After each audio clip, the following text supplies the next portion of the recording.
Good morning, everyone. So my name is Simon Frémineur. I'm an industrial designer, and I'm really interested in the question of product repairability. I teach in 2 design schools in Belgium, and in collaboration with the NGO Repair Together, we have created a specific course on repairability of products. Together today, we're going to discover 2 practical methods developed by TU Delft to help you design products that are more circular and repairable. So the disassembly map and the hotspot mapping. Today, it will be mainly an introduction to the methods. So I'm going to explain their principle, their potential, and the cases in which they can be used. These methods are mainly intended for designers and product engineers. However, even if you are not part of a design team, it's good to discover these methods so that you can recommend them within your company or institution. All right, let's start with a short introduction. I won't be too long either, but as explained earlier today, new regulations on eco-design are coming, and now more than ever, companies will have to include circularity into their products. Ease of disassembly and repair is key factor in eco-design. The laws are a step in the right direction, but that's still not enough. So organizations such as Right to Repair Europe or Repair Together, which is the French-speaking network of repair cafes in Belgium, they continue to campaign for more ambitious repair legislation. So I invite you to discover Right to Repair Europe if you haven't heard of them yet. They are sharing really interesting information. All right, an interesting question is why work on ease of disassembly? And a second one would be, how does ease of disassembly go beyond repair? So we discussed that just before. So the repair loop is really interesting for product design, but ease of disassembly can go beyond that. Why? If a product is easy to disassemble, it will be also easier to remanufacture or refurbish. And with a product that can be easily dismantled, it's easier to recycle it because the different materials can be effectively separated. So as we can see here, working on ease of disassembly have a major impact on repair, but can go a little bit beyond. So that's why it's interesting. Over the last few years, I worked in collaboration with Repair Together. In 2021, we participated in the Interreg project Share Repair, and I had the opportunity to meet Bas Flipsen, who is a product design teacher at TU Delft, specialized in circular design. And at that time, TU Delft was already well advanced in the field of product repairability. So they developed the 2 methods that I'm going to talk about today, the disassembly map and the hotspot mapping. There is an illustration of the 2 methods we are going to discuss today. On the left, the disassembly map, which is a product disassembly tree. The aim is to visualize the different steps in the disassembly. And on the right, the hotspot mapping, which is a table in which we encode a series of data on the disassembly steps and on the parts to get the hotspots, the critical step or parts that will help us to improve the product we are working on. So the 2 methods are complementary and they have common objective. So evaluating the ease of disassembly, also identifying priority parts for the product operation, and also identifying high value parts, both for economic or environmental reason. It will be more for the end of life of the product to value it correctly. And then identify critical disassembly steps. Okay, let's dive into the disassembly map. So as mentioned before, it takes the form of a tree structure, and it is a visualization of the product architecture. So if we zoom in a little more, we can see different elements. So the blue circles with the numbers symbolize the parts. The colored rectangles here symbolize the disassembly steps. On the right, you can see a parts list with the number and the names of the parts, and then a legend with different things. You can here describe the connectors with some abbreviations, like SF mean snap fit connector, FF friction fit, C point plug, a cable plug, for example. And then the type of tool. You can use your hand, a spudger or pliers or things like that. And there are some abbreviation here into brackets. Then in the legend, there are penalties with symbols that you can find here in the disassembly tree. So those are the problems during the disassembly about product manipulation, low visibility, for example. And here, a color code to indicate the level of force required for a particular step. So we can take an example here. So to access the part 5, which is the pad holder, we have to use our hand, and the connection is friction fit, and the motion intensity is light green, so it was low. So it's a way to show a lot of information, but in a simple way to have not a too heavy tree to understand. Yeah, I can maybe come back for something else here. Here you can see that there are different organizations of the action of the parts. Sometimes they are one above the other, and sometimes the lines splits. We can see as well that sometimes the lines are coming together with a and symbol, so that I'm going to explain the different possibilities there. So there are 3 different situations. There are 3 principles. So the first is sequential dependency. So on the right here, you can see a schematic representation of the position of 3 parts in the product. In this case, they are one above the other, and they are accessed sequentially. We can say that before dismantling C, I must first dismantle A, then B. So in the tree structure, these parts are represented one below the other. So that's the first situation. Then the second one is sequential independency. So in this case, part A is located above part B and C, which are positioned side by side. So in this situation, we can say that after dismantling A, I have simultaneous access to B and C, and then I can continue to disconnect B and C independently. This is represented as a subdivision in the tree, and there are 2 ways to represent it. The third principle is multiple dependency. In this case, that's kind of the opposite of the previous one. We have part A and B, which are positioned in parallel, and they block access to part C. We can say that to dismantle C, I have first to dismantle A and B. That's why we are using an AND symbol.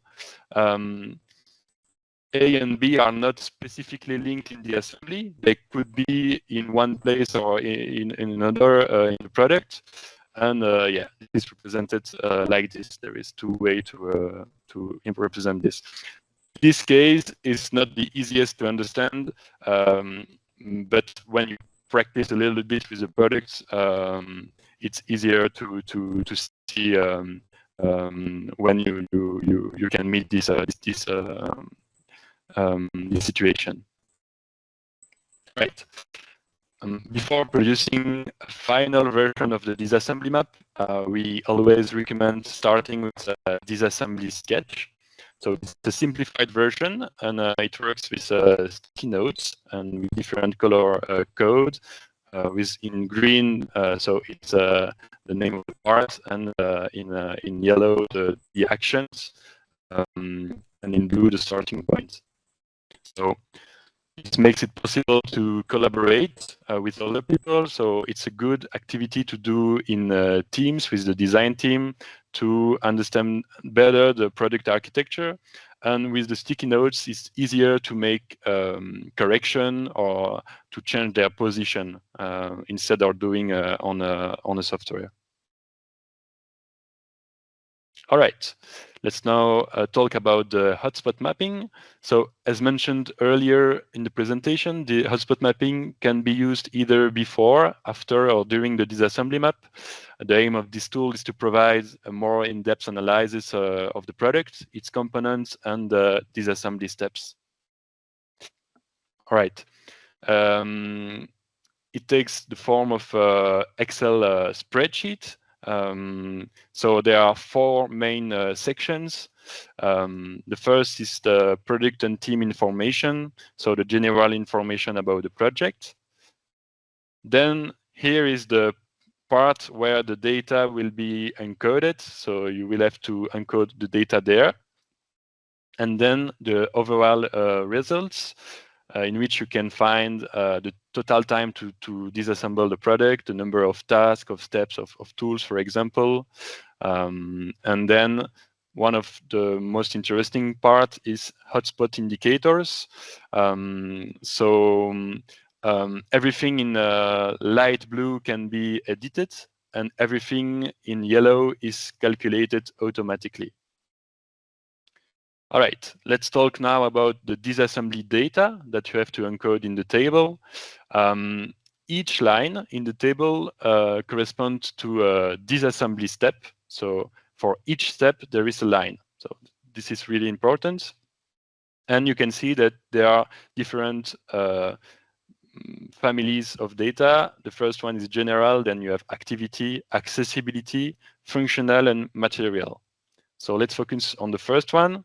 You will have to encode the name of the part of the subassembly, because you can declare subassemblies. Sometimes it's easier to organize part into subassemblies for a complex product, for example. Then you mention if it's a subassembly or not. And then, if it's a part, you mention if it belongs to the main assembly or another subassembly, for example. Then the activity. You describe the type of activity, like unscrewing, disconnect snap fit, removing, unplug, for example. Then you mention the required tool, your hand, screwdriver, pliers. So here there are a dropping list, and you can select the correct terms that correspond to your situation. Then the tool size, that's not mandatory, but for screwdrivers, you can mention the types, for example, Torx 10, Phillips 1, things like that. Then the task frequency is the number of clips you unclipped, for example, or the number of screws you unscrewed. And the total time to disconnect is to indicate here in seconds. Then there is accessibility. Here you will mention a level of force needed for disconnecting the part. So for the 5 following parameters, you will have to select a level from 0 to 2. And here, if you use really low force, it's 0, and high force, it's level 2. The same for accessibility. 0 means really an easy access to the disconnect point, and 2 means difficult access. And positioning, do you need precision to do the action or not? Then functional, for functional and material, that's more about the parts concerned, not really the task itself. So you have to mention if the parts can have a fail during the product is working. So you mention here how likely is the part to break down from level 0 to 2. And then you mentioned the functional relevance, so the functional importance of the part in the product. Then you mentioned the material group. So which family of materials, thermoplastic, thermoset, foam, etc. And then the part weight. Those will be interesting to calculate the environmental impact and economic impact of the part. Yeah. All right. Let's talk about now the hotspot indicators. So there are 5 types of indicators. The 2 first are linked to disassembly step, and the 3 others are linked to a specific part. So the first one is time. So there are 2 levels of indicators. You have yellow flags, which are of medium importance, and red flags, which are of high importance. The first is time, so related to dismantling time. So you will have a yellow or red flag if the step has a high time for disconnect compared to the average time for the other steps. Activity, it's related more to the amount of force needed if there is a lot of precision to do the action or accessibility problems. Then you have a priority part. This one is really important. So it's calculated with the failure likelihood and for the need of maintenance of the parts. So you will have a yellow or a red flag if you need to focus on those parts in the disassembly tree and provide a better access to those parts. Then you have environmental and economic impacts. So those are more interesting at the end of life of the product to value correctly the product and for recycling, for example. All right, to understand it better, let's explore a concrete example. So here we are analyzing a vacuum cleaner. So it's always easier to have technical documentation on the product. An exploded view allows you to identify the main sub-assemblies. But yeah, I guess that if it's your product, you will have the documentation. But if you want to practice a little bit, that's good to find those type of documents.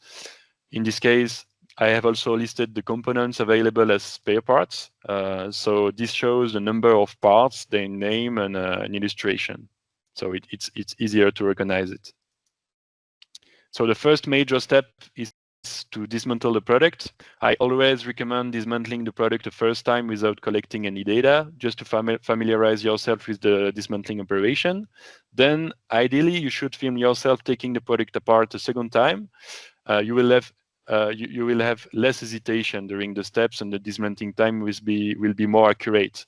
So each part must be weighted, as you can see there, and yeah, it's the right time also to start to encode the data and to do the disassembly sketch. So this is what the disassembly map for this product looks like. Let's zoom a little so we can see the details. So we can see there are some parts that are easily accessible over there. And then there is a specific action that's not so easy to do. That leads to all the rest of the disassembly. So for all the parts that are under this step, yeah, they need to go through that line. So if we go a little bit under there, we can see that it finishes with a really straight lines to the final part, which is the number 44, the motor. And this is what hotspot mapping looks like. So we have some yellow flags, but also red flags in priority part there, some red flags for the time. Here, a lot of red flags about priority part, economic and environmental. That's mainly for PCBs or the cable reel. And then we have here some red flags for the motor. So let's now focus on the indicators. For a first level of analysis, we'll look only at red flags. But if you want to go deeper, you can analyze also the yellow flags. Let's analyze the first column. So in terms of time, there are mainly unscrewing or unclipping steps over there that can take some time. Then for the activity, there are really a few activity indicators, which is really a good sign. It means that's not so much difficult to dismantle the product. That's a good thing. Then in terms of priority parts, we have first the dust bag, which is normal because sometimes you have to change it. And then if you go a little bit under, there is the cable reel and mainly the PCBs there. Also the motor, which is also a priority part. So it's quite important to be able to access it. In terms of environmental or economical impact, which are the two last columns, these are mainly the PCBs, the cable reel, and the motor. All right. To be able to indicate those hotspots in the disassembly map, let's use symbols. So T for time, A for activity, P for priority parts, EN for environmental, and EC for economic. So this is how it looks. So we have a priority part there, which is the dust bag. So yeah, it's good and normal that it's easy. It has an easy access. Then there is a problem with the time here for the step that leads to all this type, all this part of the disassembly. Some problem with the time here. And if we go a little bit under a group of PCBs here, which are problematic, and here the motor, which is also important. So what can we see there? To begin, the shape of the disassembly map is rather vertical, which is not ideal. It means that the product architecture is quite deep. We would prefer to have something more horizontal with a lot of different access points. It would mean that we could access at the parts in the first level of the product architecture. So this is a general observation. Then the time indicators are mainly linked to the unscrewing steps. So maybe a good redesign would be to combine those screws and have several parts connected together with the same screws to save some time. There are very few activity indicators, which is a good sign, as mentioned before. Most of the priority parts also have an economic and environmental indicators. So it's really important to have an easy access to that. But those priority parts are located in the middle or at the bottom of the tree, which is problematic because to access the motor, you have to go through this whole process. All right, let's talk now about the redesign. So the redesign opportunities. So TU Delft has identified three strategies that can be used to improve ease of disassembly. To understand them, we can draw an analogy with a stack of pancakes. The black arrow represents the juiciest and the most interesting pancake. This will be our priority part. And above it, there is a stack of pancakes that we will have to eat before getting to the one we are interested in. This represents the parts and steps to go through before reaching our priority part.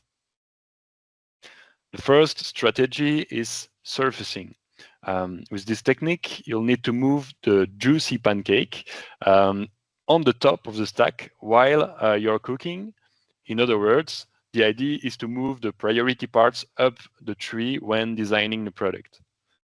in the case of the vacuum cleaner, we can identify a family of priority parts here, which are the PCBs and the cable reel. And the idea would be to access them at the first level of the product architecture. So maybe we would have to make some change here of the connection, but the idea would be like to have a more horizontal disassembly map. The second strategy is clamping. With this technique, you'll group together a substack of pancakes and move them in a single action to access our juicy pancake. In other words, the idea is to assemble parts into a sub-assembly that can be easily disassembled to reach the critical parts. So in the case of the vacuum cleaner, so we still have our priority parts there. We can identify a group of parts and action before the priority part. And the idea would be to create a shortcut to disassociate the group from the priority parts in the disassembly process. The third and the last strategy is trimming. It's a method that's both simple and sometimes complex to implement. The idea is to minimize and reduce the pancake substack to be eaten before arriving at the juicy pancake. In other words, this technique reduces the numbers of activities and the time needed to reach the critical parts. A few examples of action you can take is using common tools, for example, reversible fasteners, or reducing the number of parts. In the case of the vacuum cleaner, we have our motor here, which is one of the priority parts. And here there is a series of steps and parts that can be identified before accessing the motor. So the idea would be to compress and simplify this part of the tree to provide a better access to the priority part. Another interesting case study was carried by Francesco De Fazio, one of the creators of the Disassembly Map method. He also worked on a vacuum cleaner. You can download the full report if you are interested. And here is what the disassembly map of the original product looks like. He decided to use the clamping method to simplify access to the motors and PCB. He identified a group of components shown in green here and action that could be dismantled as a single unit. So this part of the tree to access those priority parts. So this change restructured the disassembly map and made the product architecture less complex. From just a design point of view, he had to move the position of just 4 screws to make this possible. So that was a minor change in the product design. We can see there that the structure of the disassembly map is less vertical. To better understand the improvement, here are 2 videos comparing the original design and the redesign proposal. So let's start the redesign. So as mentioned before, he only has to remove 4 screws to remove the top sub-assembly and to have access to the PCB and the motor just under it. And yeah, on the original design is still struggling with the removal of all those parts. So I'm gonna be a little bit quicker just to show you the difference between the two designs. All right, now it's time for a little conclusion. Let's explore a few key points together. So first, the principle. So the disassembly map is a tree structure showing the architecture of a product. And the hotspot mapping is a table showing hotspot indicators in the product. What about their potential? So it's to be able to identify and improve the access to priority parts. So parts that are wearing during the product is working, or parts with a high economic or environmental value. It also allows you to simplify the disassembly steps. activity, time, tool required, for example, and to work on the shape of the tree structure to have something more horizontal than vertical. What about the cases that fit? The method must be applied to an existing design, so you cannot create a new product with those methodologies. And the outcomes are more interesting on a complex product. You still can do that on a simple product with 5 or 10 parts, for example. It's good to learn the method and to practice, but you won't have so much interesting results because there are not so much things to do, or maybe the change that you can make are really easy to understand, so you don't need to go through the whole process. And what about the limits? For relevant results, the disassembly has to be rigorously documented, which takes time, and it could take a lot of time for some products. And you have to know that results are indicative and need to be reinterpreted in context. So you have to take those methodologies as a part of the product design phase. It helps you to do some iteration to have a more circular product, but it's not scientific methods. So it cannot be used to compare different kind of products, for example. It's really methods that helps you to become a circular design practitioner. And also some parameters are more subjective than others, and it can influence the results, not so much, but there could be some slight differences between two different persons, for example. These methods do not yet, maybe it will be improved. They are not include the reassembly process, because sometimes during repair, when you have to reassemble the product, it can be a problem.